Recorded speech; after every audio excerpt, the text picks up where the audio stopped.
Aujourd'hui dans le price du Bitcoin Price, on a formé un énorme gap ce week-end. Qu'est-ce que cela signifie et pourquoi cela crée de la panique chez certains gros institutionnels qui ont peut-être loupé le train? Qui se fait liquider en ce moment? Est-ce que ce sont plutôt les planctons ou les whales? Une explosion des funding rates hier. On verra bien sûr l'évolution de mes trades. Suis-je en gain ou bien sélectionné de manière naturelle et sans conservateur? Peut-être si vous êtes ça, je vous ferai gagner 50 USDT, mais c'est pas sûr. Mais peut-être quand même.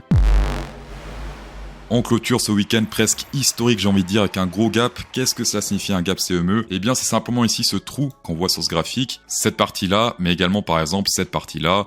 Mais également par exemple cette partie-là tout petit, mais c'est un trou quand même. Il y en a d'autres qui sont plus visibles, comme par exemple cette zone-là, un gros trou au vent de Bitcoin Price. Le hasard fait que tous ces trous apparaissent le week-end. Pourquoi seulement le week-end et pas durant la semaine? Eh bien simplement parce que les week-ends, les institutionnels ne traitent pas et donc des fois loupent des positions. Ce qui signifie que quand ils reviennent sur le marché la semaine prochaine, ils ont soit loupé un joli short, soit un joli long, soit un call option, soit un put option, soit un long straddle, soit un iron condor option. Et ici, on peut voir qu'ils sont totalement en panique parce que le marché a fermé à 77 000 $. Et on est aujourd'hui sur du 80 000, 81 000 $, ce qui est juste incroyable. Ici, les gros vont tout faire pour faire retomber le prix dans cette zone-là, simplement pour prendre leur position. Est-ce qu'ils y arrivent? Ils y arrivent souvent, mais pas toujours. Ici, ils sont arrivés une semaine plus tard. Là, c'était le 28, et ensuite c'était le 5, ouais, c'était une semaine plus ou moins plus tard, ils ont rempli ce gap. Ici également, bon, là je pense que tout le monde voit, mais on a rempli également. Cette zone-là, il y a un petit trou et on l'a rempli juste ici. Le dernier gap qu'on n'a pas rempli, c'était celui-ci, un gros trou dans cette zone. Et jusqu'à aujourd'hui, on l'a toujours pas rempli. Donc là, c'est un petit peu la panique. Ils ont loupé une entrée intéressante. Et là, s'ils n'arrivent pas à remplir ce gap cette semaine, ça pourrait créer une FOMO potentielle chez les plus gros la semaine prochaine, ce qui sera très intéressant pour nous. Un indicateur que j'aime bien, c'est le bid-ask ratio sur le Bitcoin. De 0 à 10%, tous les ordres qui sont de 0 à 10% du prix actuel. Je vais vous montrer graphiquement, comme ça sera plus simple. Ici, on a un take profit stop loss, mais c'est pas pour prendre un trade, c'est pour calculer. Et là, par exemple, 10% au nord, voilà, un truc un peu comme ça. Et donc, c'est tous les ordres qu'on a dans cette zone-là actuellement. Plus c'est gris, plus il y a d'ordres d'achat. Plus c'est rouge, plus il y a d'ordres de vente. Et c'est la différence entre les deux. Et là, on voit clairement que pour l'instant, il y a plus d'ordres d'achat sur du 10% que d'ordres de vente. Est-ce que c'est bullish? Est-ce que c'est bearish? On peut voir que le pic pour l'instant est assez grand et simplement ce qu'on va faire c'est on va tester ce qui se passe quand le pic est assez grand sur le bid-ask ratio autour des 16, alors on va mettre 16, c'est parti. Là je mets le field bullish, tous ces exchanges combinés c'est parti et à chaque fois qu'il est à 16 ou plus on peut voir une barre verte qui apparaît ici et on va shaker si c'est plutôt bullish ou bearish dans le passé. Donc là clairement c'est ultra intéressant. Quand on a des grosses zones de vert comme ça, souvent c'est intéressant pour du moyen terme. Ici par exemple, ici également. Ici c'était pas très intéressant, ici c'était intéressant, etc.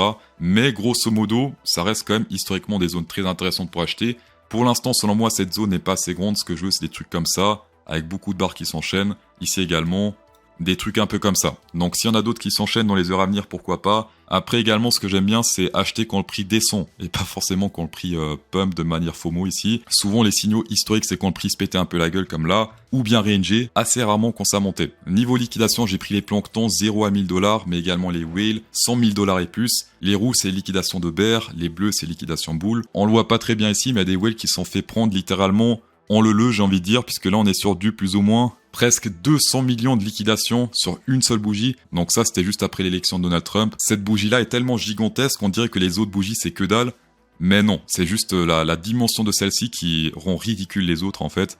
Alors qu'on est quand même sur des montants assez importants. Ici, c'est du 27 millions de liquidation short. Ici, 20 millions de liquidation longue. Donc ça reste quand même assez important, mais on voit clairement pour l'instant, ce sont les bears qui prennent cher, que ce soit chez les planctons 0 à 1000 $, ou bien les whales ici, de 100 000 et plus. Un pouce bleu pour toutes ces datas serait fortement appréciable. Un abonnement pour les gens qui me suivent mais qui sont toujours pas abonnés, ça serait parfait parce que ça renforcerait les liens entre moi et vous.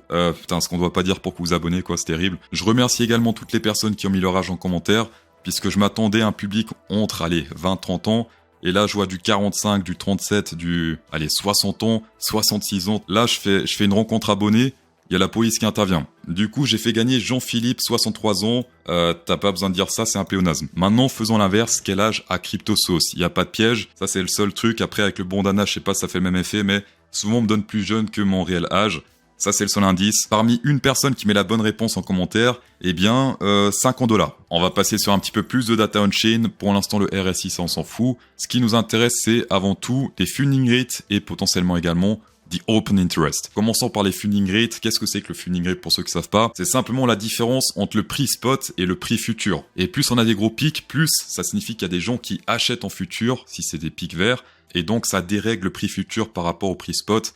Ici, par exemple, on était sur un dérèglement climatique de 0,03%. Ça paraît pas grand-chose, mais pour les personnes qui se connaissent en arbitrage, eh bien, des choses très intéressantes à faire quand on a des trucs comme ça. C'est pour ça que 0,03%, c'est énorme. Dis tout simplement que des gros pics comme ça signifie souvent un petit peu FOMO sur le marché, qu'il y a beaucoup de longueur, qu'il y a beaucoup de personnes qui longuent sans vraiment réfléchir. Ça signifie qu'il y a une punition qui n'est pas très loin. Quand il y a un seul pic comme ça, je m'en fais pas trop, c'est plus quand ça s'enchaîne, comme dans cette zone-là ou dans cette zone-là. On peut le voir par la suite, on a fait ensuite une correction de 20% plus ou moins, et là on a rangé pendant plusieurs mois. Donc simplement attention, si dans les jours qui vont suivre, on continue à faire des pics comme ça serait selon moi pas très bon. Également chose très intéressante sur l'Open Interest, puisque on est en train de péter une résistance très importante. On a rangé dans ce range, on va dire, pendant pas mal de mois, top, bottom. On a pété à la hausse, on a confirmé le centre comme résistance. On allait jusqu'à la résistance suivante, et là on est sur le point de péter ce prochain range à la hausse, ce qui signifierait que théoriquement on pourrait aller au moins jusqu'au centre de ce range niveau Pinterest, autour des 54 milliards,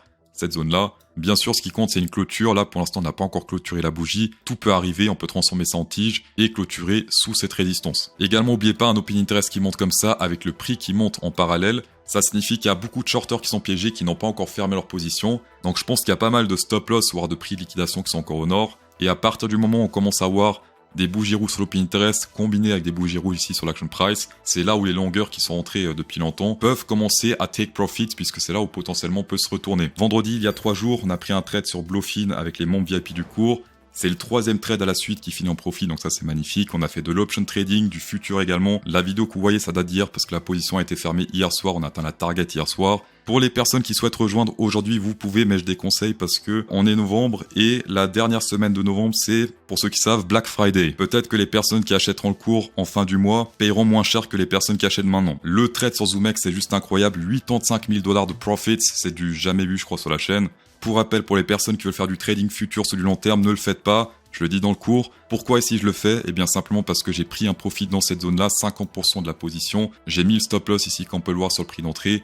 Et le reste sera de toute façon en profit, peu importe ce qui arrive. En dépit des funding rates que je dois payer tous les jours, mais c'est comme ça, je fais du futur, j'assume. Pour les personnes qui souhaitent trader avec CryptoSauce, en risquant bien sûr toujours ce qu'on peut se permettre de perdre, vous avez le choix de ces 4 exchanges. Pourquoi passer à travers CryptoSauce et pas un autre YouTuber? Simplement parce que c'est là où donne accès au Discord Underground Trading, où je vous partage des indicateurs qui vous coûtent normalement 1200 $ d'abonnement par année, ce qui est juste énorme. Là, c'est les maps de liquidation qui sont filtrées, c'est pas les trucs que vous voyez gratuitement sur CoinGlass où c'est tout mélangé. Et en plus de ça, il y a également un indicateur de liquidation scalping que je partage. Niveau altcoin, attention, on est en train de passer en phase de cupidité 74. Ici, on est actuellement. Le record, c'était 92 cette année. C'est un indicateur de entrée et de prise de profit, pas forcément de sortie entière, puisque le grid peut durer très longtemps. Ici, par exemple, on est rentré dans le grid plus ou moins autour des 53 000 €. Ouais bon, c'est un euro, c'est pas grave. On est quand même monté jusqu'à environ 73 000 €. Donc le grid a duré pas mal de temps. Mais attention, des fois, il faut un petit peu de grid simplement pour que ça se retourne, comme par exemple dans cette zone-là. Ici, on peut voir qu'ensuite, directement, Bitcoin s'est pété légèrement la gueule. Et également, mercredi, très important, il y aura le inflation rate. On s'attend pour l'instant à du 2,6. La dernière fois, c'était 2,4. Donc on s'attend à une petite montée de l'inflation aux États-Unis pour octobre. Et également, ça peut créer de la volatilité pour ceux qui ne traitent pas les news, mais simplement les indicateurs. Et éviter de trader autour des 14h30 puisque ça risque de bouger un peu. Également, chose positive, le dollar index qui pump totalement depuis les élections. Alors, positif pour le dollar. Souvent, c'est pas très bon pour le Bitcoin et pourtant, cette fois-ci, on peut voir que le dollar pump et le Bitcoin encore plus. Ce qui signifie, pour remettre en contexte, le dollar pump, donc le dollar prend de la valeur, et le Bitcoin pump face au dollar, parce que nos graphiques sont face au dollar, non pas face à l'euro, au franc suisse, etc. Cela signifie que le Bitcoin prend de la valeur face au dollar, et le dollar lui-même prend de la valeur face aux autres currencies, face aux autres... j'oublie en français. Les autres devises. Pour le Bitcoin, c'est juste magnifique parce que souvent les pumps sur le dollar index, c'est pas très bon pour le Bitcoin. Dans tous les cas, merci d'avoir checké cette vidéo sur un plaisir. Insérez un pouce bleu dans cette vidéo pour incrémenter encore plus le plaisir. Et bonne soirée.